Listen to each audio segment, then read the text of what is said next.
je vais effectivement vous parler donc des crises et des pénalités périphériques. Je vais passer un peu de temps à définir ce que j'entends par pénalité périphérique, en insistant sur ce que peut nous apporter des expériences de terrain sur le marché du travail. Et je vais aussi préciser ce que j'entends par expérience de terrain.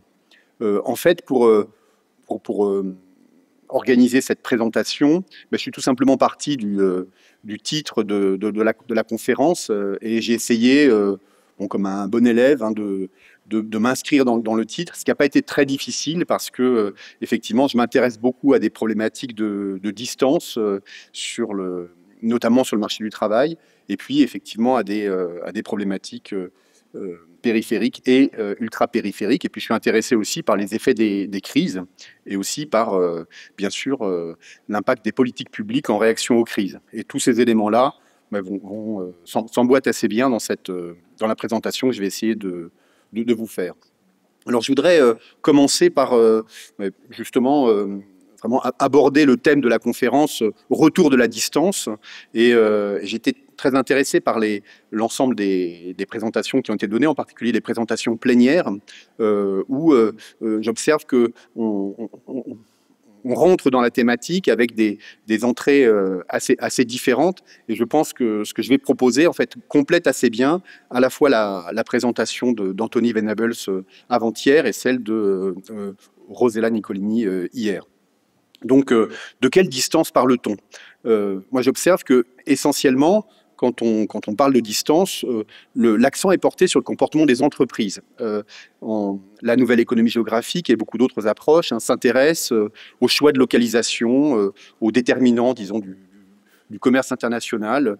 On parle de distance au marché ou distance aux ressources, du point de vue de l'entreprise, donc selon une logique d'offre. Et moi, je voudrais porter l'accent précisément sur les autres distances qui sont plutôt celles qui intéressent donc, du point de vue du comportement des ménages, des salariés, des personnes en fait sur les différents marchés. Et ce qui intéresse bien sûr les ménages, c'est des problématiques de distance à l'emploi, voire de distance à la formation et des problématiques de mobilité quotidienne. Et c'est là-dessus donc que je vais vraiment insister. Et je vais parler de pénalité périphérique. Bon, pénalité périphérique, c'est une notion que je trouve intéressante parce qu'elle est un peu symétrique à celle d'économie d'agglomération. Dans le fond, c'est un peu deux façons de parler de la même chose. Mais moi, je vais parler de pénalité périphérique pour les ménages. Et on définit pénalité périphérique comme l'ensemble des effets négatifs subis par les ménages du fait d'une localisation, donc d'un lieu de résidence en périphérie des métropoles régionales. Donc la notion là, de périphérie, c'est pas une notion d'économie régionale, c'est plutôt une notion d'économie spatiale. Je prends distance au sens de il y a la périphérie, il y a le centre, la distance au centre. Et donc c'est plutôt une entrée spatiale. Et je pense que quand on parle d'ultra-périphérie, en revanche, effectivement, on cible un ensemble de petites économies insulaires en particulier. Et ça, c'est plutôt une entrée par l'économie régionale, en fait. Et donc, je pense qu'on a beaucoup parlé d'économie régionale et pas assez d'économie spatiale, enfin, disons, pas d'économie uniquement, d'ailleurs, de sciences régionales et pas assez de sciences spatiales. Et donc, moi, je vais essayer de parler un peu des deux, mais beaucoup plus du spatial et un peu moins du régional. Je vais me concentrer sur le marché du travail et donc sur des questions d'accessibilité aux emplois. Donc, évidemment, je sais qu'il y a des pénalités périphériques existent dans bien d'autres domaines. Il y a des problèmes d'accessibilité au logement, il y a des problèmes d'accès aussi aux services publics. On peut parler des problèmes d'accès à la formation, à l'éducation, également dans le domaine du loisir et de la culture. Enfin, il y a beaucoup de compartiments de la vie qui pourraient être interrogés avec le même type de problématique. Bon, je vais me centrer sur l'emploi.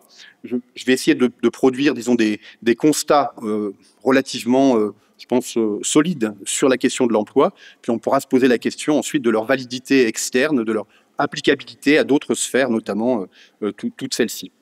Et donc, je vais m'interroger sur les pénalités périphériques, et puis je dirai quelques mots des pénalités ultra-périphériques, qui peuvent, en fait, moi je les conçois comme une addition de pénalités. Il peut y avoir des pénalités supplémentaires subies par les ménages en raison d'une localisation ultra-périphérique, notamment en Outre-mer. Et mon propos, bon, est relativement disons, simples, hein. Mon premier problème, c'est d'essayer de qualifier ces pénalités, d'essayer de les documenter, disons de les mesurer. Hein, y a-t-il véritablement des pénalités subies par les ménages dans l'accès à l'emploi lorsqu'on est loin des centres d'emploi? Et donc, pour mesurer ces pénalités, en fait, on est confronté à des problèmes de mesure relativement importants, en fait, que je vais essayer de préciser. Et il me semble que des méthodes purement expérimentales peuvent nous aider à apprécier, à mesurer ce type de pénalité. Dans un deuxième temps, je me poserai la question des effets des crises sur ces pénalités. Est-ce que la succession des crises récentes qu'on a connues, est-ce qu'elle était de nature à aggraver ces pénalités ou au contraire peut-être à les réduire? Enfin, c'est une question que je trouve intéressante mais qui reste ouverte. Et puis je parlerai aussi donc des politiques publiques. Est-ce qu'on a des politiques publiques qui sont de nature à limiter ces pénalités? Si oui, lesquelles? Et qu'est-ce qu'on peut dire des effets de ces politiques publiques? Alors j'ai choisi, vous savez qu'il y a une grande variété de possibilités pour organiser le type de présentation que je suis en train de faire. Moi j'ai choisi la méthode dite du collier de perles, en fait, c'est-à-dire dans l'ensemble des travaux qui sont les travaux auxquels j'ai participé, j'ai sélectionné donc un ensemble d'études qui sont pertinentes pour construire une narration, un fil, pour avoir un fil directeur et pouvoir précisément répondre à ces trois éléments. Donc je vais m'appuyer sur les travaux déjà réalisés ou en cours qui permettent de répondre à ces questions. Et je vais soutenir une thèse qui est, la distance compte. Je viendrai en introduction sur précisément pourquoi est-ce que la distance compte, et donc que les ménages localisés en périphérie, effectivement, subissent de fortes pénalités. Je pense que ces pénalités sont largement sous-évaluées, notamment par l'économie résidentielle ou par d'autres approches, hein, qui ne considèrent essentiellement que les coûts de transport. Je pense que considérer les coûts de transport, c'est important pour qualifier ces pénalités, c'est nécessaire, mais ce n'est pas suffisant. Il y a aussi d'autres pénalités qui affectent les ménages dans leur distance à l'emploi. Donc ces pénalités, je pense qu'elles sont largement sous-estimées par toute la littérature spatialisée. Je vais essayer de le montrer. Et deuxième temps, je vais essayer de montrer que les crises, fondamentalement, n'ont pas d'effet déterministe hein, sur ces pénalités. Il peut y avoir toutes sortes d'effets des crises, et je vais essayer de montrer donc, que l'impact des crises n'est pas univoque et qu'il est sans doute pas ou peu persistant, en m'appuyant aussi sur de nombreux travaux qui vont dans cette direction. En revanche, je vais montrer que les politiques publiques ont un rôle majeur à jouer et qu'effectivement, il existe des politiques publiques efficaces pour réduire les pénalités périphériques, et je dirais donc lesquelles, en m'appuyant sur des évaluations d'impact. Donc voilà la thématique générale, et je vais commencer par une introduction alors, qui est plutôt destinée aux doctorants ou aux personnes les moins informées parmi vous, à propos de ces questions de distance. En fait, j'ai trouvé presque provoquant hein, que les organisateurs de la conférence titrent « Le retour de la distance », parce que, comme sans doute beaucoup de seniors parmi vous, moi je pense que la distance ne nous a jamais quittés, hein, que la distance est toujours là, elle a toujours été là, et donc il n'y a pas de retour de la distance. Hein. Y a-t-il un retour de la distance? Non, la distance a toujours été là, et elle est toujours là. Donc je vais faire un peu une introduction sur ce thème, et puis après je passerai en revue mes 3 points principaux. Alors, peut-on parler de retour de la distance? La distance compte-t-elle? En fait, si on regarde le camp, en fait, il y a 2 camps, hein, le camp des opposants, disons, ceux qui pensent que la distance est secondaire, hein, et puis il y a le camp de ceux qui pensent que la distance compte. Et en fait, quand on regarde un peu l'état des forces, on voit que ceux qui considèrent que la distance, disons, ne compte pas, hein, c'est vraiment un camp tout à fait faible en termes à la fois de production de travaux de recherche ou même de présence dans les débats publics, alors que les camps en fait, de ceux qui pensent que la distance compte sont extrêmement importants. Donc c'est ce que je vais essayer de montrer. Alors, il y a 3 principaux arguments anti-distance. Hein, il y a 3 arguments qui sont donnés dans les débats pour dire que il y a effectivement la distance nous aurait quittés. Le premier argument, c'est un argument un peu historique, en longue période. C'est des constats qui ont été faits par beaucoup de chercheurs, en matière de réduction tendancielle des coûts de transport. Il y a eu beaucoup de gains de productivité dans le secteur des transports, comme dans d'autres secteurs en longue période. Et ces gains de productivité, donc en particulier dans le transport aérien, ont réduit tendanciellement les coûts de transport, ce qui fait que la pénalité, disons, monétaire liée à une distance importante, c'est le cas à la fois pour les entreprises et pour les ménages, c'est réduite historiquement. Par exemple, il y a des travaux de Hummels dans le Journal of Economic Perspective, hein, c'est un graphique tiré d'une synthèse récente du CEPI, qui montre qu'effectivement, qu'il y a une corrélation inverse assez nette entre le développement du commerce international, des exportations, et la réduction des coûts de transport, à la fois aériens et maritimes, au moins jusqu'au milieu des années 90. On a eu une stabilité depuis, mais on a eu une réduction tendancielle des coûts de transport, donc qui réduit, a priori, les pénalités liées à la distance. Un deuxième argument, c'est celui de la diffusion des nouvelles technologies de l'information et des communications, la numérisation des économies. Alors, il y a un ouvrage qui a fait un peu de bruit dans les débats publics, hein, qui était précisément intitulé la mort de la distance, qui avait été écrit par une journaliste, hein, qui est Frances Cairncross, qui donc publié en 1997. Et donc cet ouvrage a lancé un peu un pavé dans le. Enfin, c'est pas la seule contribution à aller dans cette direction, mais a dit dans un contexte international où l'ensemble des économies deviennent numériques, alors les contraintes physiques liées au présentiel, notamment, tombent et on peut maintenant travailler à distance dans une économie de la connaissance. Et puis, le troisième argument, c'est beaucoup plus près de nous, c'est celui de la crise sanitaire. Hein. Dans le contexte de la crise sanitaire, on a assisté à une explosion ponctuelle, au moins du télétravail, et donc on a pu craindre que les logiques des choix résidentiels des ménages, notamment, ont été bouleversées. On a craint un risque d'exode urbaine, et donc ça aussi, c'est une autre façon de dire c'est la fin de la distance. En fait, aucun de ces trois arguments, quand on les étudie, quand on les regarde de près, hein, n'est suffisamment solide pour dire qu'il y a une disparition ou même une atténuation en fait de la distance. Hein.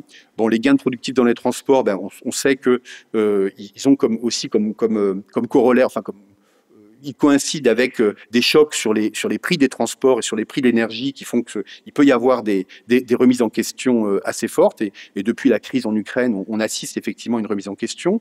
La révolution numérique, alors il y a énormément de travaux de chercheurs qui ont mis en évidence le fait que c'était pas équivalent à une suppression de la distance. Et puis la crise sanitaire, mais si ponctuellement on a pu assister effectivement à une explosion ponctuelle du télétravail, il y a beaucoup de travaux qui montrent que les choses, disons, sont largement revenues aux tendances antérieures dans beaucoup de domaines.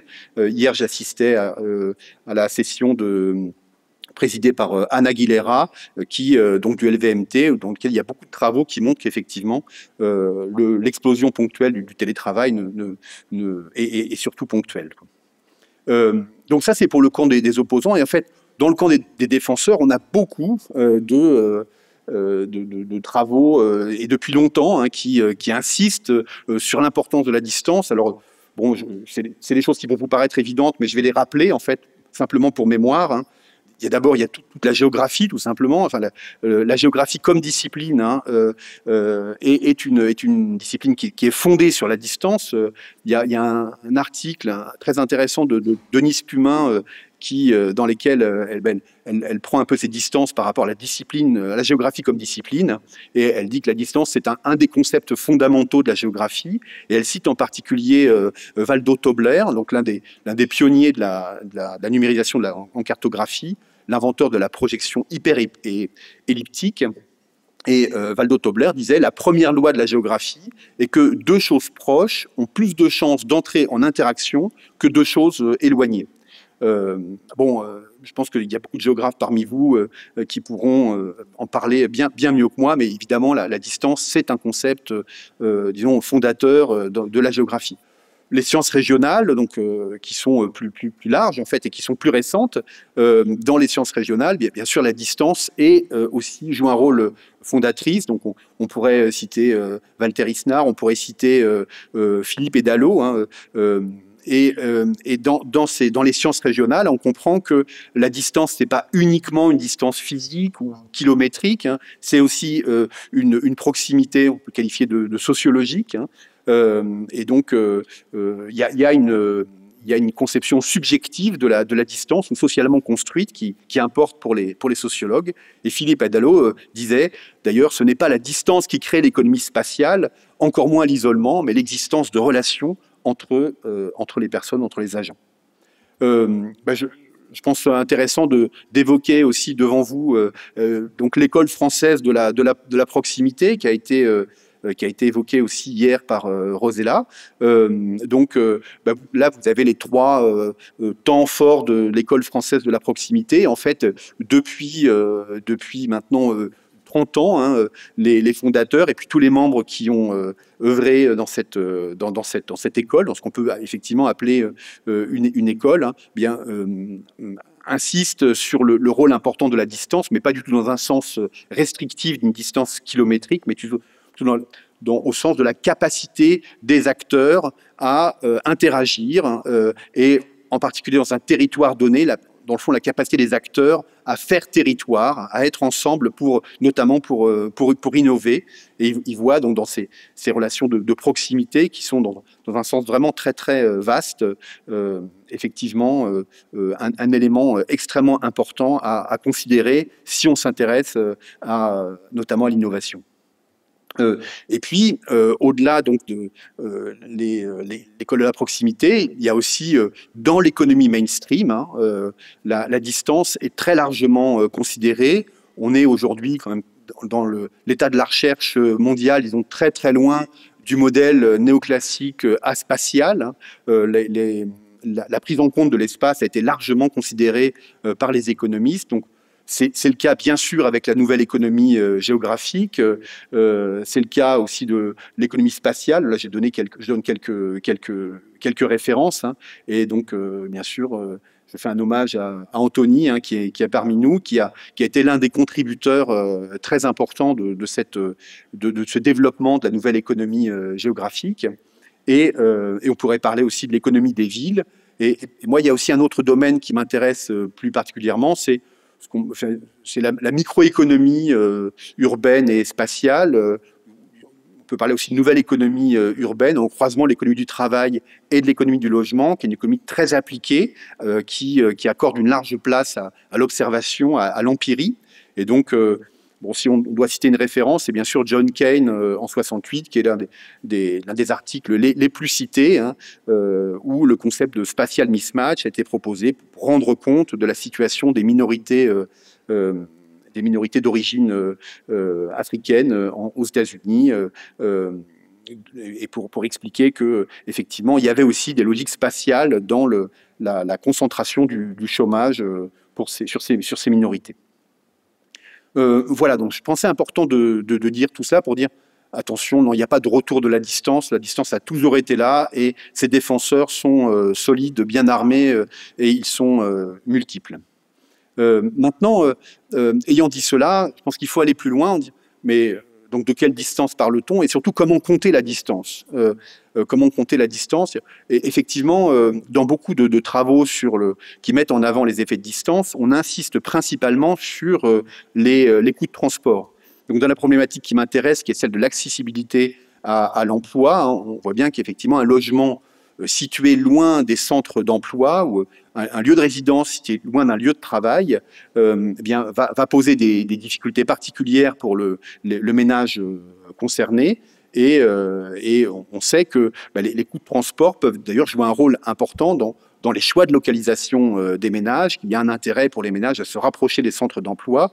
Il va y avoir une sorte de concurrence entre les ménages pour être le plus proche possible des centres d'emploi, avec des mécanismes d'enchères qui vont organiser aussi les prix de l'immobilier dans une structure urbaine donnée. Et donc, il y a beaucoup notamment d'économistes qui vont à la fois théoriser, qui vont essayer de mesurer ce type de mécanismes. Il y a une branche de l'économie qu'on appelle l'économie résidentielle qui s'intéresse à ces choix de localisation avec Alonso et de 64 est souvent cité, mais il y a aussi Bruckner qui est beaucoup cité ou McFadden.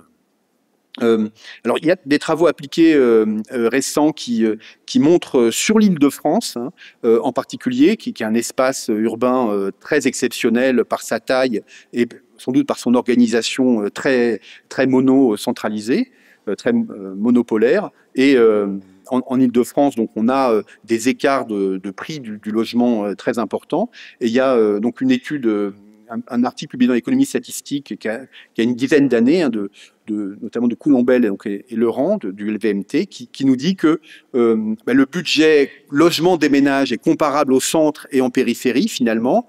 En périphérie, le prix au mètre carré est plus bas, mais on a des logements qui sont plus spacieux. Et l'un dans l'autre, l'effort budgétaire des ménages est comparable. Mais en revanche, le budget transport est extrêmement différent. Il varie du simple au double au centre et en périphérie. Et là, on voit qu'effectivement, c'est un élément considérable qui est sans doute sous-estimé. Enfin, c'est ce que disent les auteurs et dans d'autres travaux également, qui est sans doute sous-estimé par les ménages eux-mêmes.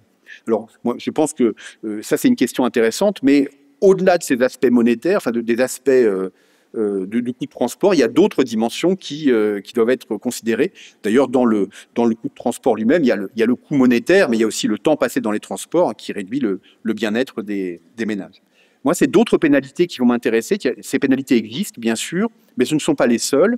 Et il y a des pénalités aussi, d'autres pénalités dans l'accès à l'emploi. Alors, je vais préciser un peu de quoi je parle, en proposant une distinction que je trouve vraiment fondamentale quand on aborde des questions de distance sur le marché du travail.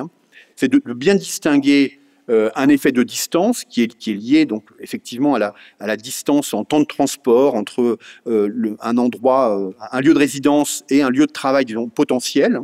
Il y a un emploi vacant quelque part, il y a un chômeur qui est disponible autre part, et la distance qui sépare le lieu de travail potentiel et le lieu de résidence constitue un effet de distance et peut jouer à la fois dans l'efficacité de la recherche d'emploi.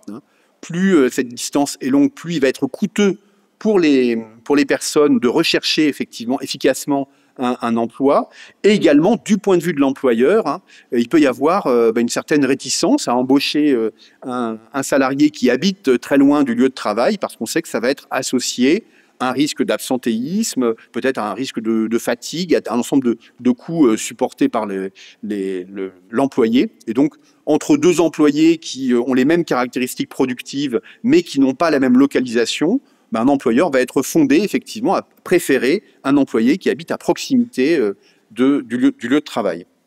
Ça, c'est l'effet de distance. Et je pense qu'il y a un autre effet spatial qui complique justement la mesure de l'effet de distance et qui doit être considéré. C'est un effet que moi j'appellerais effet de localisation.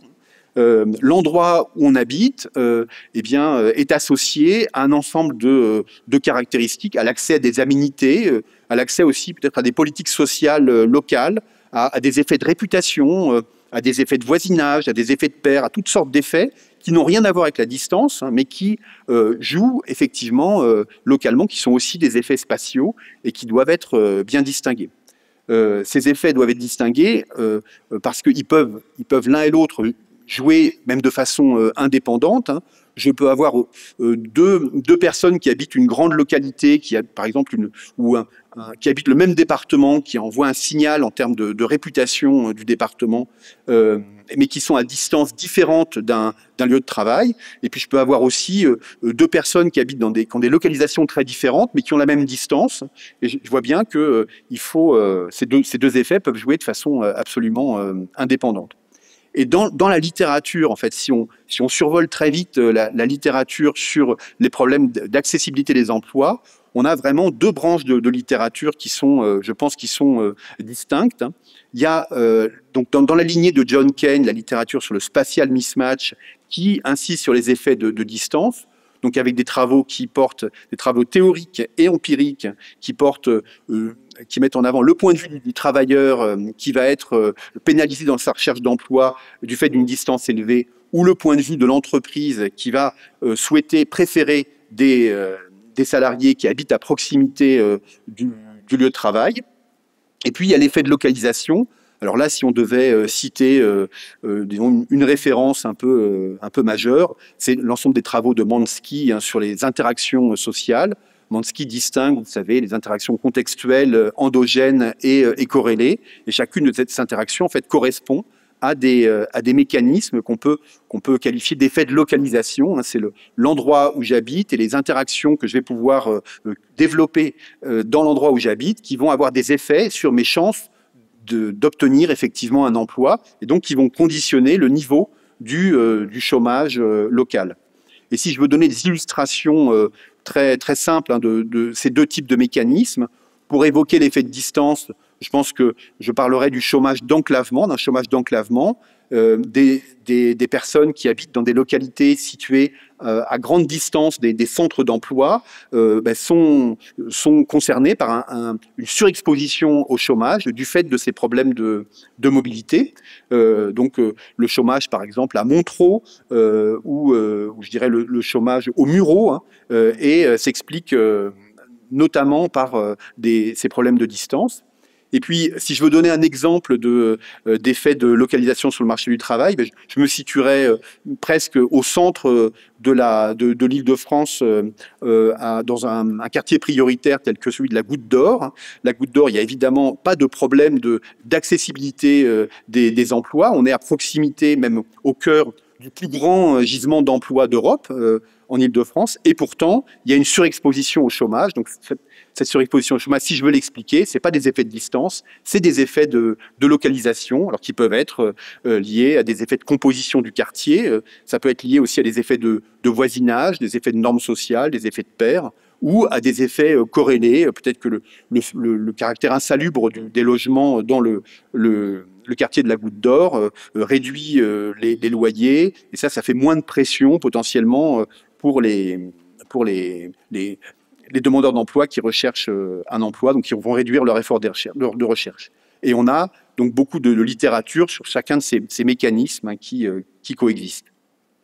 Moi, ce qui m'intéresse aussi, c'est la forme de la relation entre distance et accessibilité, qu'on peut dans le fond résumer entre une relation entre la distance au centre d'emploi, la distance à l'emploi, d'une part, ça ce sera l'axe horizontal, et puis la durée du chômage. La durée du chômage, c'est intéressant parce que c'est un indicateur de flux en matière d'analyse du marché du travail. Vous savez que les chercheurs privilégient de plus en plus des entrées par les flux plutôt que par les stocks.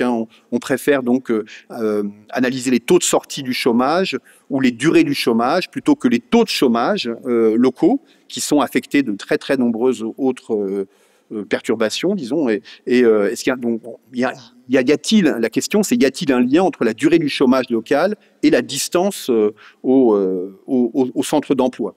Donc je pense qu'on peut évoquer plusieurs hypothèses. Il y a l'hypothèse d'indépendance, H0, c'est un peu les opposants de la distance qui auraient cette hypothèse. Donc dans ce cas, il y aurait une droite horizontale dans un plan distance-durée de chômage. Il y a l'hypothèse d'une relation quasi linéaire entre les deux éléments. Ça, c'est un peu, je pense que les tenants de l'explication qui privilégie essentiellement les coûts de transport auront plutôt une relation linéaire entre distance et durée de chômage. Et puis, il peut y avoir d'autres mécanismes qui se surajoutent, qui font qu'on va avoir une relation convexe, où, en fait, la distance, au départ, une faible distance n'est pas pénalisante, et puis c'est au-delà d'un certain seuil de distance qu'elle devient très toxique, et qu'elle peut avoir un effet extrêmement puissant sur l'accès à l'emploi. Donc moi, je vais essayer de montrer qu'effectivement, c'est plutôt cette hypothèse-là qui doit être privilégiée dans les modélisations notamment. Alors, j'ajouterai une couche supplémentaire dans l'analyse qui est celle des discriminations. Les discriminations dans l'accès à l'emploi, les discriminations à l'embauche, donc sur le marché du travail. C'est très intéressant de parler aussi de discrimination parce que, on le voit, dès qu'on ajoute la dimension discrimination, la différence entre effet de distance et effet de localisation devient évidente en fait. Du point de vue de l'employeur, si on prend comme définition des discriminations celle proposée par James Heckman dans son papier, l'un des papiers les plus cités sur les discriminations, donc Detecting Discrimination en 1998, il y a discrimination quand il y a une différence de traitement entre deux individus qui sont de productivité comparable et sur la base d'une caractéristique personnelle qui est orthogonale à leur productivité. Et en fait, quand on y réfléchit, un effet distance, c'est pas si un employeur refuse un salarié, un demandeur d'emploi, parce qu'il habite loin, très loin du lieu de travail, c'est pas, on peut pas indiquer qu'il est coupable d'une discrimination. Une discrimination, c'est bien sûr c'est un délit qui est sanctionné lourdement par le code pénal. Et donc l'effet distance, c'est pas une discrimination au sens d'Ekman et même au sens juridique du terme. Par contre, l'effet localisation, si vous refusez un demandeur d'emploi parce qu'il habite à la Goutte d'Or, parce qu'il habite dans un quartier défavorisé ou parce qu'il habite en Seine-Saint-Denis, ça c'est une discrimination. C'est vraiment absolument illégal hein, de sanctionner quelqu'un sur la base des caractéristiques de son lieu de vie, de son lieu de résidence. Et donc on est en face d'ailleurs les discriminations selon le lieu de résidence ont été intégrées dans la liste des critères de discrimination. En France, à partir de 2014, c'est l'un des derniers critères de discrimination dans la liste des critères. Et donc aujourd'hui, un employeur qui refuserait un salarié sur cette base-là peut être lourdement sanctionné. Alors, je vais essayer d'illustrer tout cela avec des données, avec des résultats d'études. Une première façon de le montrer, c'est de regarder, de mobiliser des données observationnelles hein, qui sont les durées de chômage locales. Donc on a fait avec plusieurs co-auteurs, notamment Emmanuel Duguet, Florence Harry, on a fait beaucoup de travaux justement pour essayer d'analyser la géographie des durées de chômage.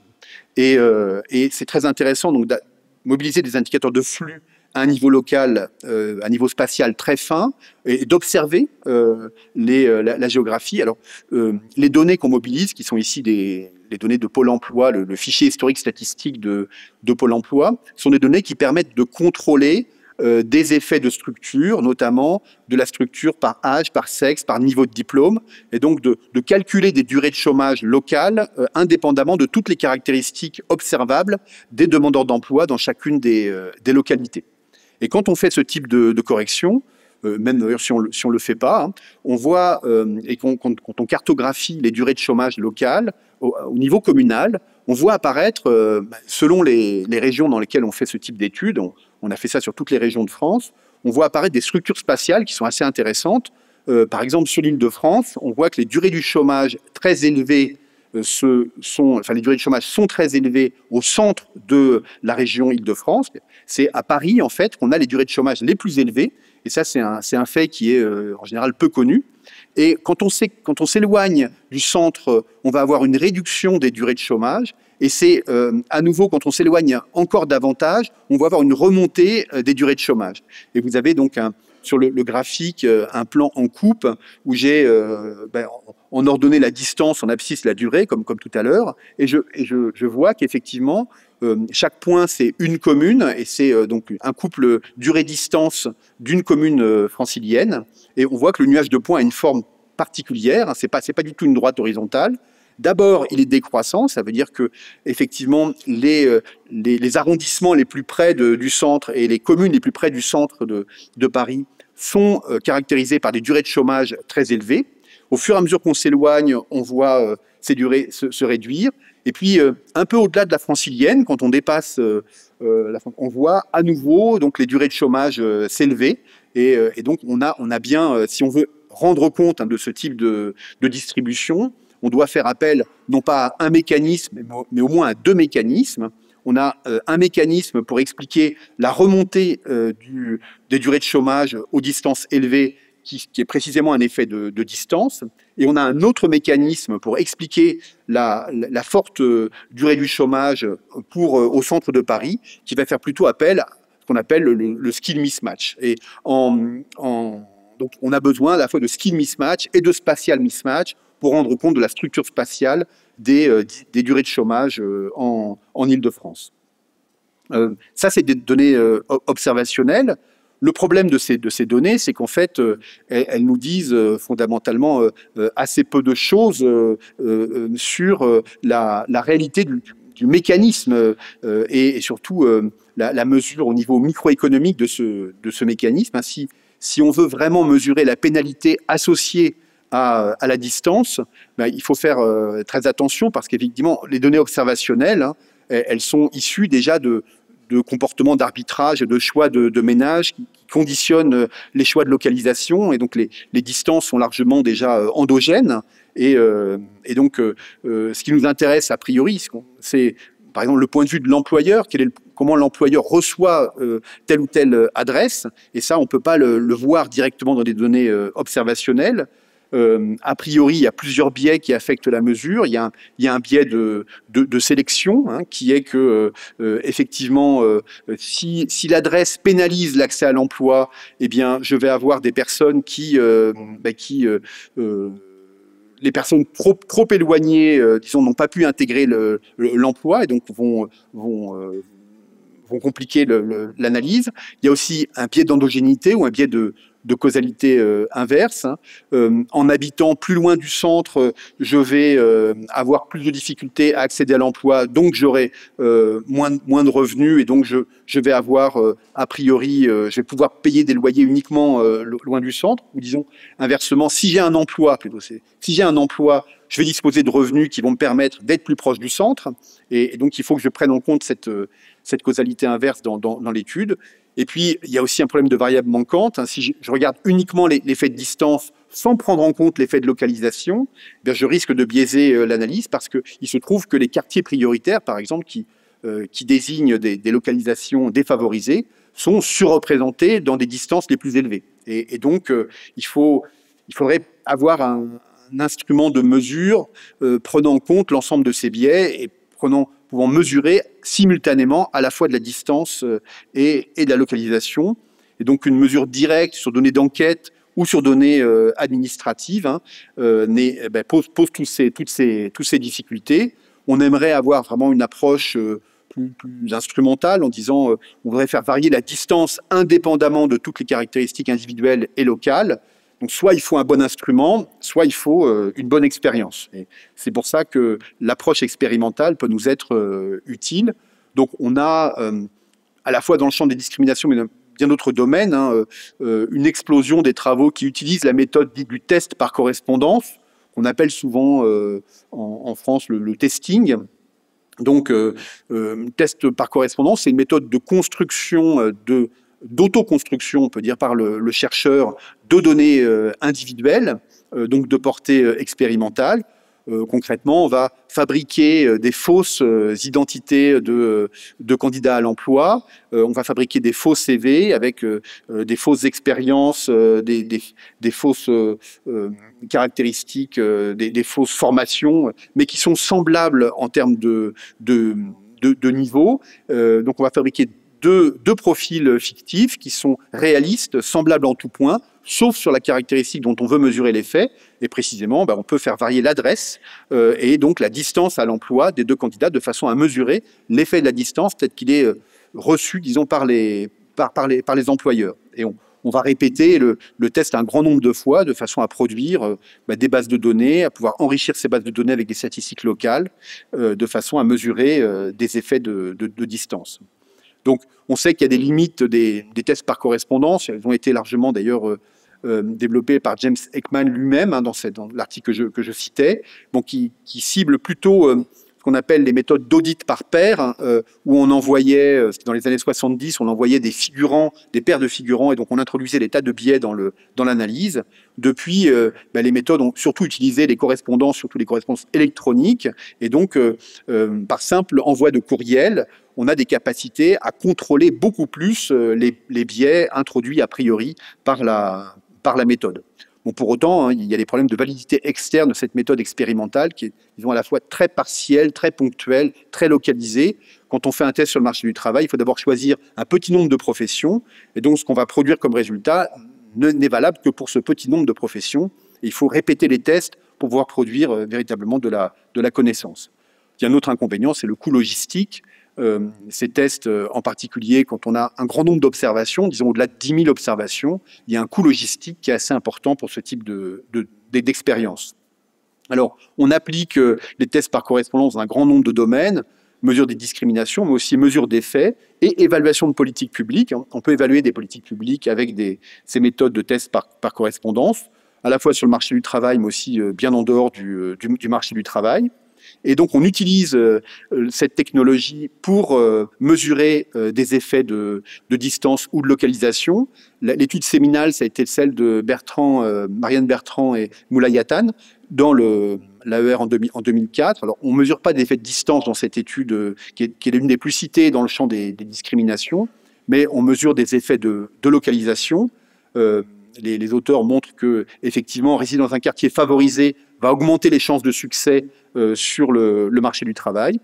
Et en France, il y a eu au moins 3 collectes de données qui ont été réalisées par nos équipes sur différentes professions et qui ont donné lieu à plusieurs publications qui ont tenté de mesurer simultanément effet de distance, effet de localisation. Alors, je vous donne un exemple de protocole.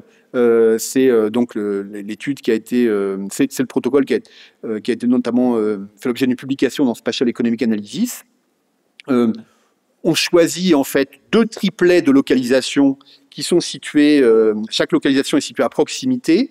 Donc, si on veut évaluer les effets de distance pour des candidats à l'embauche qui sont parisiens, on fait le choix d'en localiser un qui est place du Tertre, donc une adresse hyper résidentielle qui envoie un signal très positif potentiellement à l'employeur. À l'autre extrême, on va prendre un candidat qui habite la Goutte d'Or et donc qui envoie des signaux inverses à l'employeur. Puis on va choisir une localisation intermédiaire, rue Championnet.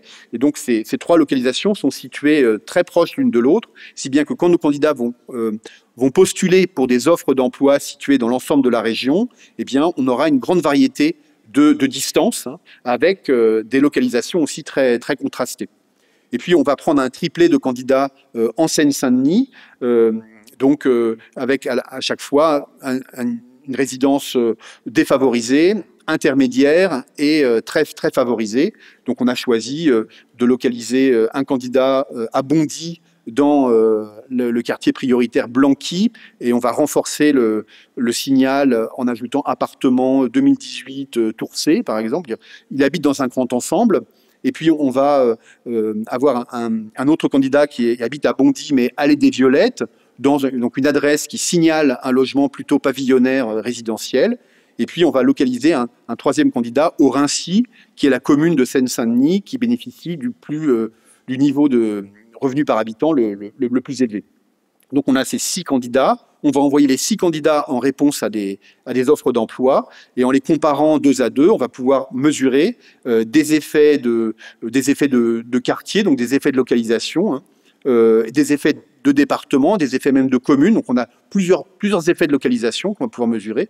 Et on va être en mesure aussi d'identifier des effets de distance. Donc, je passe les détails de l'étude, mais on trouve effectivement un effet de distance qui coexiste dans les données avec un effet de localisation. On met en évidence en fait le fait que les habitants de Seine-Saint-Denis sont doublement pénalisés, à la fois parce que leur situation de logement est enclavée, éloignée des centres d'emploi, et également parce que le signal envoyé par le lieu de résidence est reçu négativement par les employeurs. Et on a un ordre de grandeur relativement important, 1 point de chance en moins d'accéder à l'emploi tous les 3 kilomètres de distance. On met en évidence le fait qu'il y a bien une double pénalité périphérique subie par les habitants de Seine-Saint-Denis. Alors, on pourrait rajouter une dimension, parce que là, je dis les pénalités périphériques, c'est en fait 2 éléments, effet de distance et effet de localisation. J'aimerais rajouter dans l'analyse une 3e dimension pour couvrir complètement le sujet, qui sont les pénalités ultra-périphériques. Alors, on peut le faire logiquement en disant, dans le fond, ces pénalités sont additives. Dans un modèle linéaire en probabilité, j'aurais le taux de réponse d'un candidat I face à un recruteur R, c'est lié à la distance qui sépare les deux, c'est lié aussi à la localisation de l'individu I, et ça peut être lié à le fait par exemple, qu'il habite ou qu'il est originaire d'outre-mer, ou d'autres caractéristiques individuelles qui peuvent jouer un rôle dans la sélection. Et donc on a précisément conçu un projet de recherche qui permet de mesurer cet effet localisation dans un département d'outre-mer. Donc là, on est sur un champ un peu connexe, hein, mais qui est celui des discriminations à l'encontre des personnes qui résident en outre-mer ou sont originaires d'outre-mer. Et on va mesurer ces effets non seulement en outre-mer, mais aussi en métropole. Et on a choisi donc de tester des emplois de serveurs dans la restauration, et on a envoyé donc on a testé près de 1200 restaurants, à la fois en Guadeloupe, en Martinique, à La Réunion et à Paris. Et donc on a envoyé à chaque fois quatre candidats pour mesurer les effets d'une localisation périphérique. Ce qu'on met en évidence dans cette étude, donc sur les discriminations à l'encontre des ultramarins, c'est que dans chaque territoire où on a mesuré les pénalités ultra-périphériques, hein, on a mis en évidence le fait que un candidat qui était originaire du centre parisien, originaire de Paris, avait plus de chances d'accéder à un emploi relativement à un candidat d'outre-mer, non seulement à Paris, mais aussi dans chaque département d'outre-mer. Que si on veut mesurer effectivement des effets liés à une origine ultramarine, hein, on met en évidence le fait qu'il y a des pénalités associées au fait d'avoir été formé en outre-mer, y compris pour répondre à des offres d'emploi en outre-mer. Donc, on peut parler d'une pénalité ultra-périphérique qui est liée à l'origine et qui est là indépendante d'effets de distance ou d'effets de localisation, hein, qui a sa spécificité propre et qui renvoie à des discriminations qui peuvent être statistiques, ou qui peuvent être des discriminations par les préférences, hein, si on suit les voies habituelles de Haro-Phelps d'un côté ou Becker de l'autre. On a donc des confirmations économétriques de ce type de pénalité périphérique. Voilà, donc c'était mon premier temps le plus long, compter la distance, et donc on met en évidence le fait qu'il peut y avoir un cumul de pénalités, des pénalités liées à la distance, des pénalités liées à la localisation, et même des pénalités ultra-périphériques. Alors la question suivante, c'est quels sont les effets des crises? Est-ce que ces pénalités ont été déformées par les crises? Est-ce que les crises sont de nature à augmenter ou réduire ces pénalités périphériques ou ultra-périphériques? Alors, je n'ai pas une réponse complète à cette question. Hein. On peut déjà, évidemment, évoquer à nouveau, enfin, commencer par évoquer les coûts de transport. Hein. On sait on pense que les crises ont augmenté les pénalités périphériques à cause de l'augmentation des coûts de transport liés à la crise, russe, enfin, à l'attaque de l'Ukraine par la Russie et au choc important sur les prix d'énergie associés à cet événement. On peut difficilement généraliser hein, cette séquence à l'ensemble des crises et à l'ensemble des pénalités périphériques. De fait, quand on observe en longue période l'évolution des prix de l'énergie, on voit bien que toutes les crises n'augmentent pas les prix d'énergie, n'augmentent pas les coûts de transport. Il y a des crises qui ont des effets négatifs sur les coûts de transport. Donc la dernière crise a eu des effets positifs, mais ni la grande récession de 2009, ni la crise sanitaire n'ont eu des effets comparables. Donc il n'y a pas de relation univoque entre crise et coûts de transport. Et puis, ce qu'on observe aussi, c'est que les crises ont plutôt des effets ponctuels sur les prix d'énergie, lorsqu'elles en ont, mais rarement des effets permanents, des effets durables. Hein. Et donc, on peut questionner aussi l'impact des crises sur Parfois, les crises pénalisent les périphéries, parfois, elles peuvent les avantager, parfois, elles n'ont pas d'effet. Hein. En tout cas, il n'y a pas de déterminisme qui serait univoque dans les effets spatiaux des crises, même quand on considère uniquement le coût de transport. Et quand on va plus loin et quand on essaye de regarder les autres pénalités dont je parle, celles sur le marché du travail, eh bien, alors j'ai au moins deux réponses à donner à cette question, les effets des crises sur les pénalités. Si je mobilise des données observationnelles, je sais dire des choses sur la crise de 2009. Il se trouve qu'on observe dans le temps la géographie des durées de chômage et son évolution. Et donc, on sait mettre en relation les pénalités subies par les communes, disons, où le taux de chômage, où la durée du chômage est initialement la plus élevée et des communes où la durée du chômage est initialement la plus faible. Et quand on fait ce type de graphique, alors qui est un peu le graphique qu'on produit généralement quand on s'intéresse à la croissance, à la convergence, où on met en abscisse l'état initial et en ordonnée la variation sur une période donnée. Donc là, en l'occurrence, c'est 2005-2018. Pardon, 2005-2014. Donc, on encadre la crise de 2008-2009 et on voit en fait que les communes qui avaient initialement un taux de sortie du chômage le plus élevé, donc qui sont enfin, je vais prendre plutôt les communes le plus élevées qui sont complètement à gauche du graphique, donc c'est à droite du graphique, pardon, c'est les communes où on sort très vite du chômage, c'est des communes plutôt très dynamiques, ont un marché du travail extrêmement favorable. Eh bien, dans le contexte de la crise, ont été celles dont les taux de sortie ont le plus diminué entre 2005 et 2015. Donc, ce qu'on assiste, c'est sous l'effet de la crise, enfin même là, on ne contrôle pas vraiment tous les effets, mais apparemment, sous l'effet de la crise, des données observationnelles nous disent plutôt qu'il y a un phénomène de convergence des situations et pas un phénomène de divergence. Donc, les crises n'ont pas alourdi les pénalités périphériques relativement aux communes bien situées initialement. Les crises ont plutôt réduit les écarts. On a aussi des éléments qu'on peut mobiliser sur la crise sanitaire. Là, c'est une étude qui a été produite par Laetitia Schall récemment dans le cadre du Lability, qui est un laboratoire éphémère mis en place par la région Île-de-France, auquel ont participé beaucoup de chercheurs de l'université Gustave Eiffel. Et donc, ce qu'a fait Laetitia Schall, elle a fait une exploitation secondaire de données de testing qu'on collecte depuis 2015, en allant chercher systématiquement les distances à l'emploi des candidats à l'emploi. Et ce qu'elle met en évidence, c'est que de fait, des tests de correspondance répétés montrent que il y a eu effectivement un effet significatif, disons, de la distance qui a plutôt... Enfin, le fait que la pénalité périphérique liée à la distance a plutôt été réduite pendant la crise sanitaire, en faisant des observations pendant le premier confinement, au sortir du deuxième confinement, et puis après, on met en évidence statistiquement qu'effectivement, il n'y a pas eu de forte une augmentation des pénalités liées à la distance. Il y a plutôt une réduction pendant la crise sanitaire. Alors, évidemment, on pense à l'effet du télétravail, et effectivement, dans la crise sanitaire, l'explosion du télétravail a plutôt desserré les contraintes de distance, et donc, comme on le suspectait. Mais attention, ce n'est pas des résultats qui sont nécessairement généralisables à l'ensemble des professions, notamment celles qui sont non télétravaillables.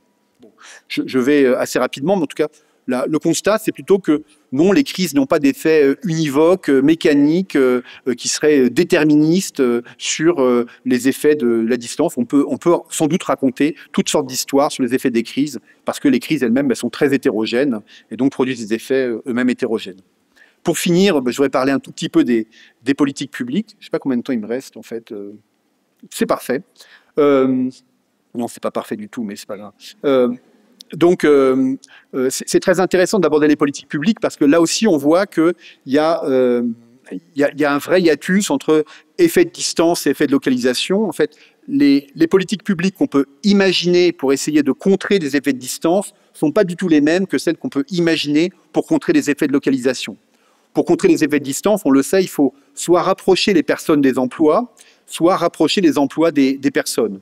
Rapprocher les personnes des emplois, c'est favoriser la mobilité résidentielle, développer les infrastructures de transport, financer des aides au permis de conduire pour des jeunes en difficulté d'insertion. Voilà, il y a toute une palette d'actions possibles.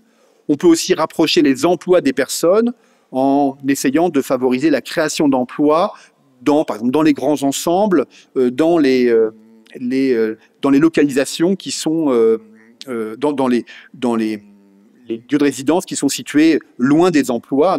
C'est le cas des zones franches urbaines, par exemple, ou même des télécentres qui permettent le développement des télécentres et du télétravail peut jouer aussi ce rôle-là. Si on veut compenser l'effet de localisation, c'est des actions tout à fait différentes qu'il faut mettre en œuvre. Donc là, on pense aux efforts de mixité sociale, notamment la loi SRU en France. On peut évoquer les internats d'excellence aussi, les dispositifs d'accompagnement, l'action d'association comme Nos quartiers ont du talent, par exemple. On essaye de donner plus d'informations aux employeurs sur les qualités des personnes qui résident dans des quartiers prioritaires, par exemple, ou à des campagnes de communication visant à valoriser les territoires. C'est intéressant parce que le deuxième type d'action, compenser l'effet de localisation, il est clairement place-based, alors que le premier type d'action n'est pas nécessairement place-based. Ça peut être people-based ou pas. Et donc, cette distinction, je la trouve intéressante parce qu'il y a un contraste entre le propos d'Anthony avant-hier et celui de Rosella hier, où Anthony plaidait plutôt pour des actions de politique publique qui étaient non localisées, alors que Rosella plaidait plutôt pour des actions de politique publique localisée. Et moi, je vais vous montrer que on peut plaider pour des actions qui sont ni l'un ni l'autre. Et il y a des actions, effectivement, qui sont efficaces et qui sont ni place-based, ni people-based, ou qui sont les deux à la fois. Et bon, alors, j'ai que 5 minutes, donc je ne vais pas parler des politiques de la ville ou des politiques de la ville à la française. Je pense que tout le monde les connaît, mais je voudrais insister sur le fait que dans les politiques de la ville, qui sont vraiment des politiques qui adressent ces questions d'effet de localisation au niveau local, en France, on a mis en œuvre une mesure assez radicalement nouvelle dans sa conception, qu'on a appelée les emplois francs. Les emplois francs, donc ça a été annoncé par le président Emmanuel Macron lors de ses discours sur la politique de la ville à Clichy-sous-Bois en 2017. Ça a été expérimenté à partir d'avril 2018 et généralisé à partir du 1er janvier 2020 à l'ensemble des quartiers prioritaires de la politique de la ville. Ça consiste à donner à un employeur une prime s'il emploie un demandeur d'emploi qui habite dans un quartier prioritaire. Et donc, c'est lié uniquement au lieu de résidence du demandeur d'emploi, mais c'est attaché, bien sûr, individuellement au demandeur d'emploi lui-même. Donc, et la prime est de 5 000 € par an, donc c'est 15 000 € pour une embauche en CDI, et elle est de 2 500 € sur 2 ans, donc ça fait un total de 5 000 € pour une embauche en CDD. Et la question, c'est quels sont les effets de ce type de dispositif sur les pénalités périphériques. C'est intéressant parce que c'est à la fois une place-based policy et une people-based policy. Alors, pour le montrer, on peut l'évaluer également avec une méthode de test par correspondance. On a accompagné la mise en œuvre des emplois francs par des tests répétés avant, puis après. On a testé donc des tests, on a déployé des tests dans les territoires d'expérimentation des emplois francs, et on a fait des tests répétés pour différentes professions. Et à chaque fois, on a regardé si la pénalité liée au lieu de résidence évoluait dans le temps sous l'effet du déploiement des emplois francs. Et on met en évidence effectivement, statistiquement, un effet positif d'une adresse en quartier politique de la ville, ce qui est absolument nouveau, puisque auparavant, tous les tests qui ont été produits, mettaient en évidence un impact, bien sûr, négatif du fait d'habiter dans un quartier prioritaire, dans l'accès à l'emploi. On met en évidence un effet, au contraire, positif du fait d'habiter un quartier prioritaire, donc qui signale une réception par les employeurs de cette prime à l'embauche. Alors, il y a des éléments de preuve complémentaires qu'on peut avoir dans nos protocoles de tests répétés qu'on appelle Desperado pour discrimination à l'embauche dans la sphère publique, les effets respectifs de l'adresse et de l'origine. On déploie des tests répétés qui nous permettent de produire ce type de graphique, des séries temporelles qui permettent de mesurer des discriminations, parce qu'on compare, en fait, toutes choses égales par ailleurs, là, les taux de succès des candidats de différents profils dans l'accès à l'emploi. Le protocole permet simultanément de mesurer des discriminations selon l'origine et des discriminations selon l'adresse. Et ce qu'on met en évidence, c'est pour 2 professions différentes, responsable administratif et aide-soignante, la persistance dans le temps des discriminations selon l'origine. Effectivement, avoir un nom et un prénom à consonance maghrébine, c'est toujours pénalisant sur le marché du travail pour à peu près d'ailleurs toutes les professions qui ont été testées et depuis l'origine des tests. En fait, on ne met pas en évidence en fait la moindre inflexion des discriminations sur cet angle-là. Par contre, en matière de pénalité liée à l'adresse, là, on a une inflexion assez nette, avant la mise en œuvre des emplois francs, on était en capacité de mettre en évidence des pénalités liées à un lieu de résidence en quartier prioritaire. Et depuis 2018, dans tous les tests qu'on produit, alors on le voit sur ces graphiques, hein, on voit que les habitants en quartier prioritaire affichent un taux de succès, donc une préférence des employeurs qui s'est retournée et qui devient positive. Ils sont préférés, effectivement, toutes choses égales par ailleurs, à des habitants qui n'habitent pas en quartier prioritaire. Donc, une prime à l'embauche, une simple prime monétaire, en fait, est de nature à inverser, effectivement, l'effet du lieu de résidence dans l'accès à l'emploi. Voilà, ben, j'en ai terminé. En fait, je voulais dire qu'effectivement, la distance compte et que les ménages localisés en périphérie subissent plusieurs types de pénalités qui s'additionnent. Il y a des pénalités liées à un effet de localisation, il y a des pénalités liées à un effet de distance, et il y a aussi des pénalités liées aux caractéristiques personnelles des candidats, notamment leur origine. Et une origine ultra-périphérique est aussi une source de pénalités. J'observe que ces différents effets ne sont absolument pas considérés, ou très peu considérés, disons, dans les modèles d'économie résidentielle, hein, qui, le plus souvent, prennent en compte les coûts de transport, parfois les aménités, donc sous-estiment globalement les pénalités périphériques. J'émets comme hypothèse le fait que les crises n'ont pas d'effet univoque sur ces pénalités et que, en revanche, les politiques publiques ont un rôle important à jouer. On voit qu'avec les emplois francs déployés en France, hein, qui sont une politique assez hybride et originale, qui peut produire effectivement un effet important sur notamment l'effet de localisation dans un quartier prioritaire. Voilà, donc c'est ce que je voulais montrer. Bien sûr, je me suis focalisé sur un certain type de pénalité périphérique et sur le marché du travail. Il serait intéressant d'essayer de regarder si le type de conclusion que je produis, au moins qualitativement, hein, est valable pour d'autres pénalités. Je pense que ce serait intéressant de regarder si l'accès à la formation est caractérisé par les mêmes types de pénalités. Et c'est un domaine qui est beaucoup trop peu observé, de même que l'accès aux services publics, l'accès aux loisirs, l'accès à la culture. Voilà, je vous remercie.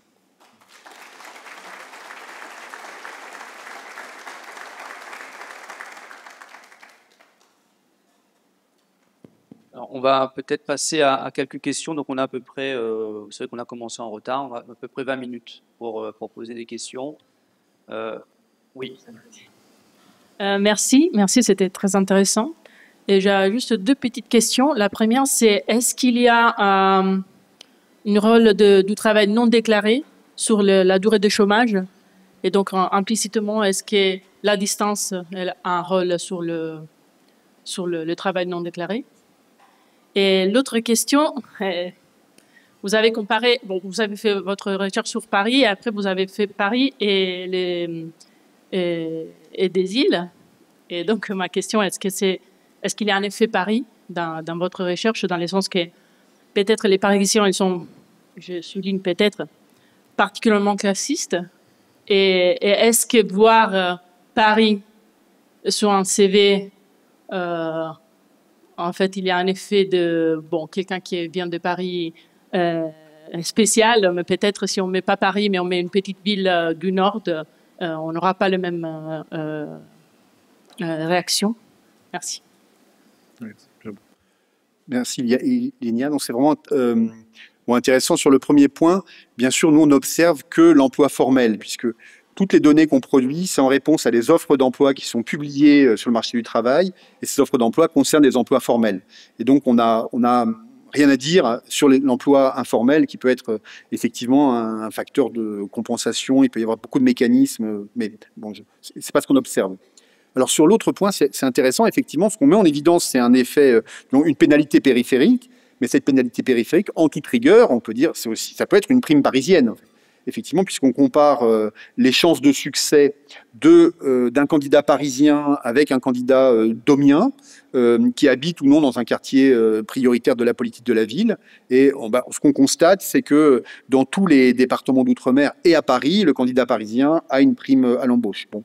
Est-ce que c'est un effet, une pénalité périphérique ou une prime au centre? C'est difficile à établir, mais bon, si c'est une prime au centre, ça revient quand même en termes relatifs à peu près la même chose qu'une pénalité périphérique. Oui.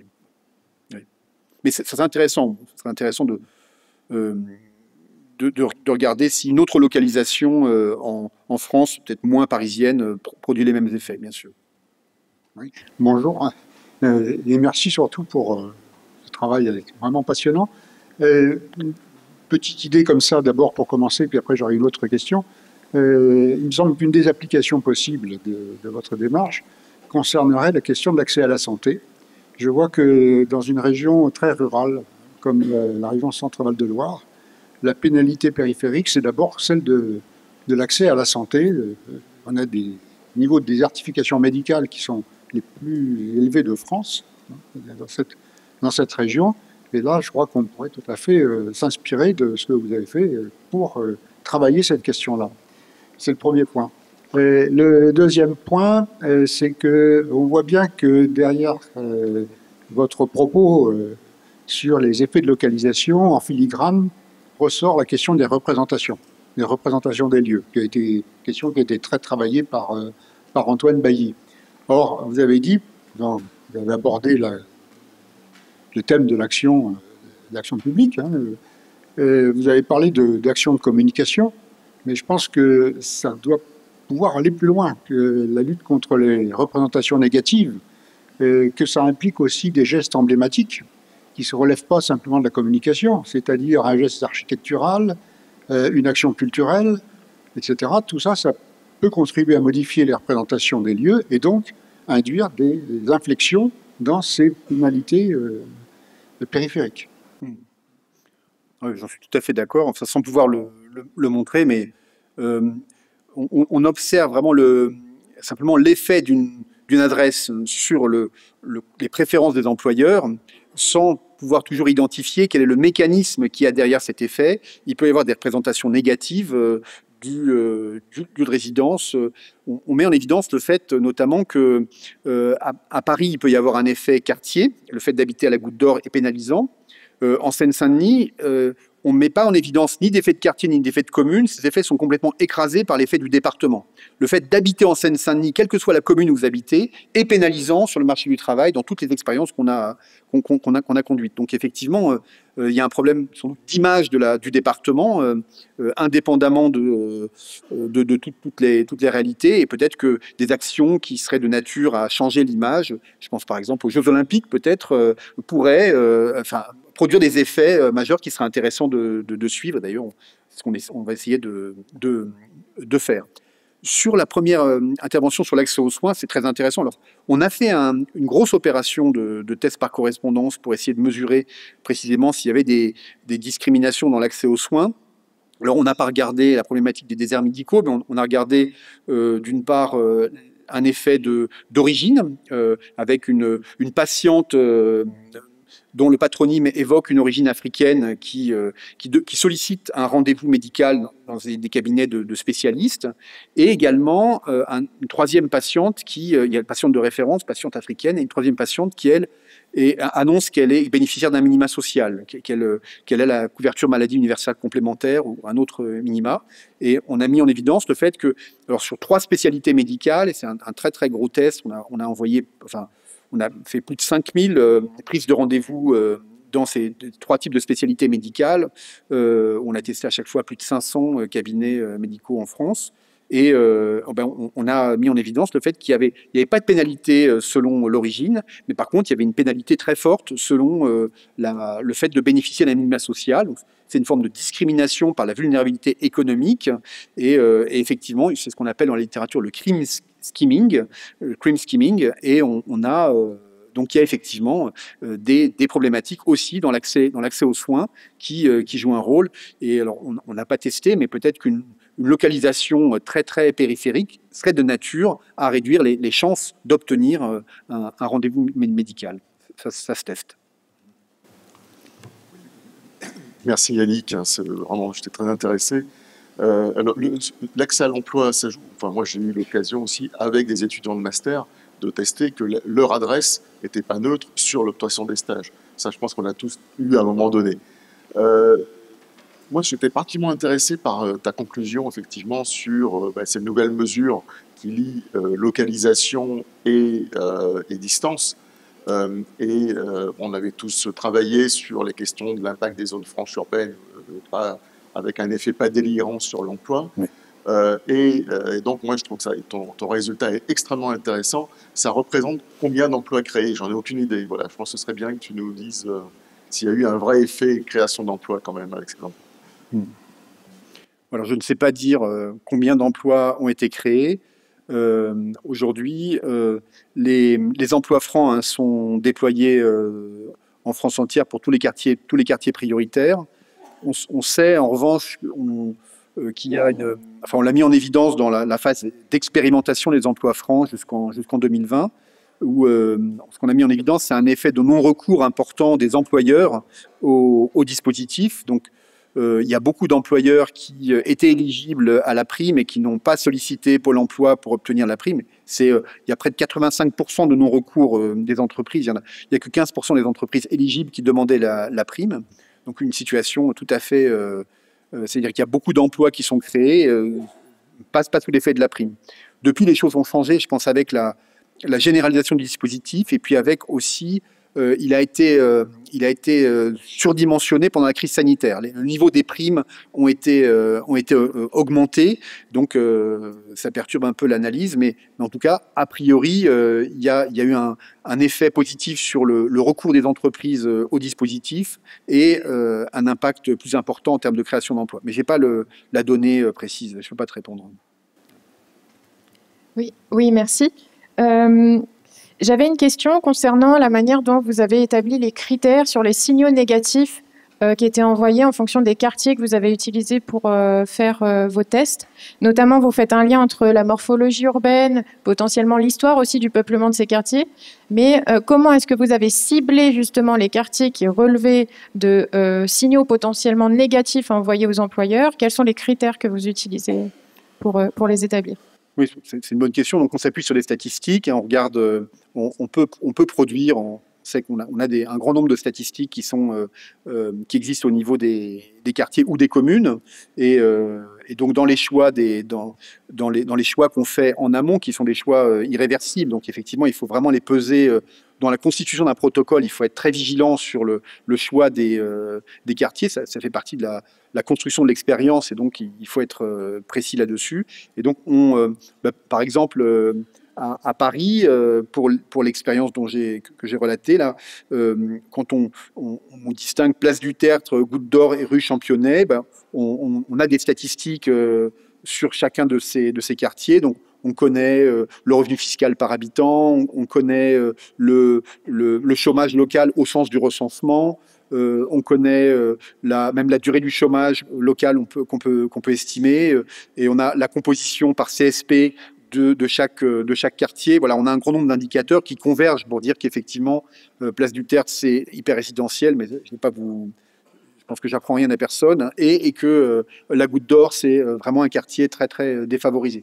Et ce qu'on essaye dans ce type de protocole, c'est d'exagérer le signal, en fait, vraiment d'avoir des différences saillantes qui peuvent être étayées par des statistiques, hein, mais qui correspondent aussi, bien sûr, à ce que l'on sait. Et on peut appuyer aussi les tests, hein, en faisant des enquêtes ça peut être des post-enquêtes, ça peut être des pré-enquêtes auprès des employeurs eux-mêmes, avec des systèmes de vignettes, par exemple, ou d'autres systèmes pour qu'ils essayent eux-mêmes de qualifier les différents quartiers. Il y a une partie de la littérature qui a recours à ce type de méthode.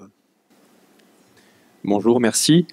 Des travaux de prospective, notamment ceux du Shift Project, envisagent une diminution subie de l'approvisionnement en pétrole de l'Union européenne de l'ordre de 10% à horizon 2030. Est-ce que c'est quelque chose qui vous interpelle et vous anticipez que ça pourra avoir un effet sur l'effet que vous avez décrit de distance, par un impact sur la mobilité, en fait, directe? Oui, alors là c'est une question très, très, très externe, hein, quand même. Mais moi, j'ai précisément essayé de montrer que, bien sûr, dans la prise en compte des effets de distance, le coût des transports était fondamental, hein, mais que ce n'était pas suffisant et qu'il fallait ajouter d'autres éléments qui ne sont pas liés au coût de transport, en fait.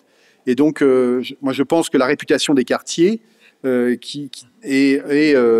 la distance à l'emploi, c'est-à-dire la difficulté à se rendre à un emploi par les transports en commun ou par un moyen de transport individuel, le temps de transport, qui ne dépend pas uniquement du prix, le temps de transport va jouer un rôle dans l'accès à l'emploi. Donc, je pense qu'il y a un effet par les prix du pétrole, donc le prix des transports, mais il y a d'autres effets qui coexistent et qui amplifient sans doute l'effet du coût des transports. Voilà. Merci. Oui, ces méthodes sont vraiment intéressantes et les résultats qui en ressortent, mais je m'interrogeais sur l'aspect éthique. Est-ce que ça ne peut pas provoquer des réactions de rejet de la part des employeurs? On imagine que si on reçoit un CV, un super CV, et qu'on sélectionne, qu'on se rend compte qu'il s'agit d'un leurre, c'est un petit peu énervant. Quelles précautions vous prenez? Ou est-ce que finalement vous élaborez des profils qui ne soient pas trop bons pour ne pas arriver au dernier processus? Enfin voilà, comment est-ce que vous gérez ce risque du dispositif? Vous avez parfaitement raison, il y a une dimension éthique, hein, et d'ailleurs, donc nous on réfléchit au fait on sollicite des comités d'éthique pour nous appuyer dans la mise en œuvre des différents protocoles que l'on produit. Après, on a un peu d'expérience et donc on a aussi fait le choix d'un ensemble de règles, disons qui guident nos pratiques. Notamment, ce que l'on fait, c'est qu'on n'essaye absolument pas de perturber le marché du travail. On n'essaye absolument pas de surcharger les tâches des employeurs. Donc, en général, on fait un seul test par employeur. Donc, on envoie, par exemple, un couple de CV à un employeur, parfois un triplet, parfois un quadruplet. Mais, voilà. Et on ne teste pas plusieurs fois le même employeur. Par ailleurs, on ne produit pas des statistiques nominatives sur tel ou tel employeur. On produit des statistiques sur l'état du marché du travail. Donc, on ne met pas en question tel ou tel employeur. Et puis, quand effectivement, il y a un employeur qui manifeste... l'autre chose, c'est qu'on ne répond pas aux employeurs. C'est-à-dire que les candidats fictifs envoient leur candidature. Ça peut être des candidatures spontanées d'ailleurs, ça peut être aussi des réponses à des offres. Ils envoient leur candidature. Après, l'employeur intéressé rappelle le candidat. Et là, en fait, on ne donne pas suite à ce rappel, comme si notre candidat fictif avait déjà trouvé un emploi, en fait. Sur le marché du travail, il est très fréquent que des demandeurs d'emploi répondent à des offres sans obtenir aucune réponse de l'employeur. Il est très fréquent aussi que les recruteurs s'adressent à un candidat sans avoir aucune réponse du candidat. Parce que lorsqu'on a trouvé un emploi ou lorsqu'on a trouvé un employé, il est coûteux de répondre à tous les autres candidats dans le recrutement. Donc on a un ensemble de pratiques qui essayent de limiter au maximum les conséquences négatives subies par les employeurs. Par ailleurs, quand on mesure des discriminations, il n'y a pas d'autre façon de faire que celle-là. En fait, le test par correspondance est la méthode la plus probante pour mesurer des discriminations au niveau d'un marché, au niveau d'un secteur d'activité. Et donc, on a... oui, c'est un peu la contrepartie. Il y a la contrepartie à payer pour pouvoir produire de la connaissance sur les discriminations, c'est effectivement de faire ces opérations pièges qu'on essaie de construire pour qu'elles soient le plus discrètes et le moins invasives possible. Voilà. Remarque, et c'est pas une question, c'est donc une suggestion en fait. Une suggestion d'un article, d'un document qui va bientôt paraître de l'OCDE, qui a été écrit par Philippe McCann et qui reprend tout à fait tes conclusions et le type d'analyse que tu peux proposer sur les effets de localisation et de distance. Et lui, il propose de fusionner en gros place-based policies et people-based policies en people in places policies. Et ça reprend exactement l'idée de dire qu'on peut à la fois attaquer la question des pénalités. Alors lui, il ne parle pas de pénalités, mais c'est équivalent. En mettant en place des politiques qui soient vraiment à la fois centrées sur le lieu et les personnes. Ouais, merci, je vais lire ça avec beaucoup d'intérêt. Merci. Oui, ça va être très rapide. On parlait tout à l'heure du choix des quartiers dans le protocole. Et qu'en est-il du choix des métiers?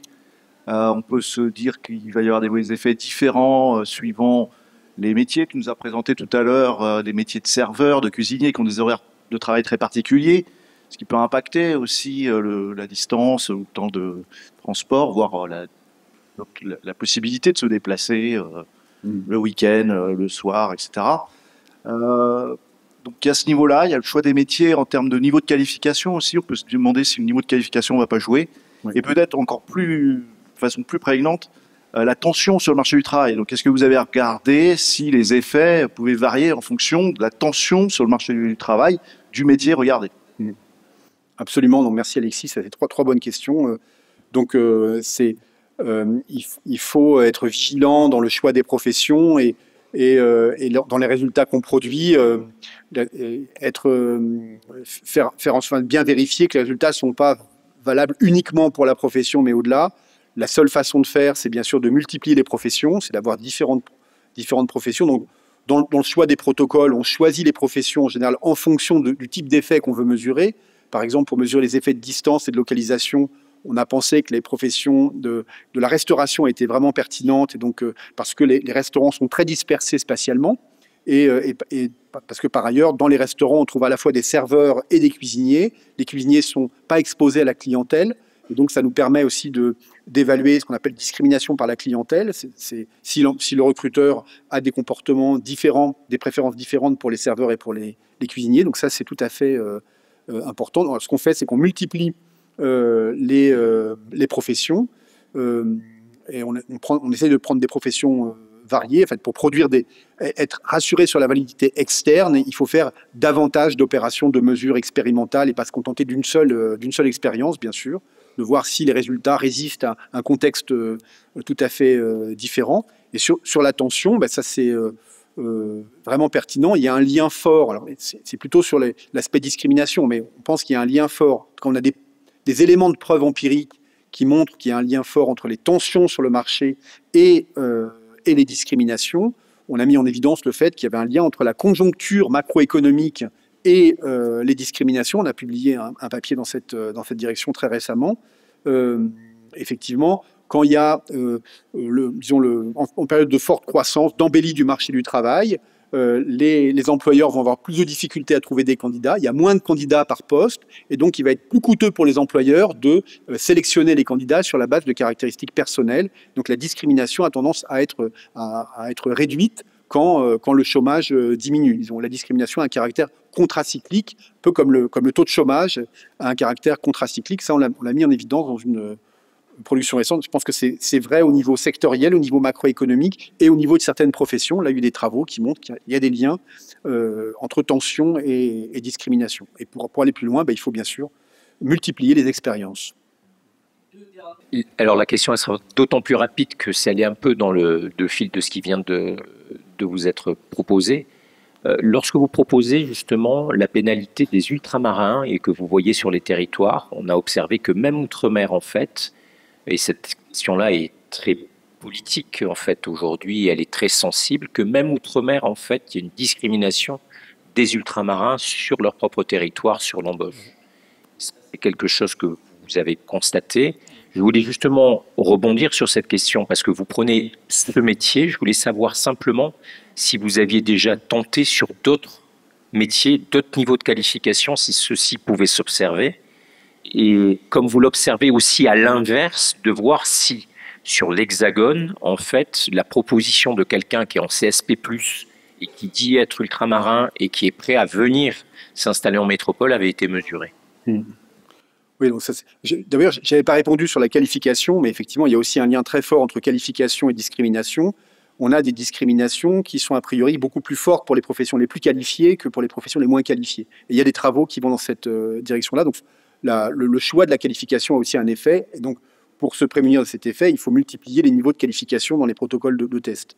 Alors, sur l'outre-mer, j'ai une difficulté, c'est que je ne peux pas parler des travaux qui sont actuellement en cours ou des collectes de données qui sont actuellement en cours parce que je ne sais pas quelles sont vos relations d'ailleurs dans tout l'amphi, quelles sont vos relations de sociabilité, et en fait le fait même de parler d'une expérience, ça risque de perturber les résultats de l'expérience. Donc je peux parler uniquement des travaux, des collectes de données qui ont été produites. Et bon, ces collectes de données sont assez coûteuses, hein, on ne peut pas en faire énormément. Donc, pour l'instant, on a fait un seul travail, on a rendu public sur les discriminations ultramarines, donc dans le champ très restreint des serveurs dans la restauration.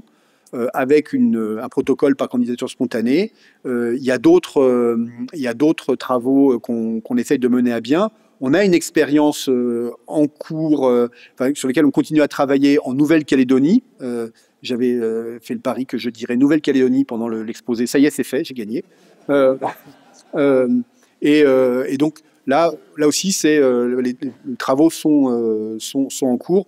Mais moi, évidemment, je suis absolument convaincu du fait qu'il faut répéter ce type d'expérience.